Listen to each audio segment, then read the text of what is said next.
দিকে চলে যান। আল্লাহ নবী ঘুমের থেকে জেগে হযরত আলীকে ডেকে বলেন, আলী, আল্লাহ অর্ডার করেছেন আমি মদিনায় চললাম, আমার বিছানার পরে আমার চাদর গায়ে দিয়ে শুয়ে থাকো। হযরত আলী বলেন, আল্লাহর হাবিব, আপনার চাদর গায়ে দিয়ে ঘুমিয়ে থাকবো, সকালবেলায় কাফির বেঈমানেরা আপনার বিছানার পরে আপনার চাদর গায়ে দেওয়া অবস্থায় আমি আলীকে তারা মুহাম্মদ মনে করবে, আর আমি আলীকে নবী মনে করে তারা তাদের তরবারি দিয়া কেটে কেটে টুকরা টুকরা করে আমারে বিদায় করে দেবে দুনিয়া থেকে।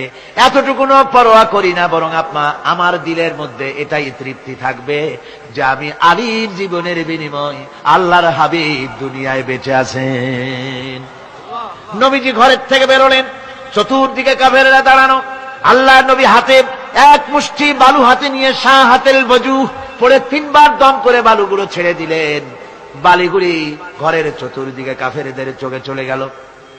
পরবর্তী সময় রব্বুল আলামিন ডেকে বলেন, নবীরে, বালি যখন নিক্ষেপ আপনি করেছিলেন ধুলাগুলি, আপনি তো শুধু নিক্ষেপ করেছিলেন, কিন্তু চতুর্দিকে কাফেরদের চোখে গেল কেমনে?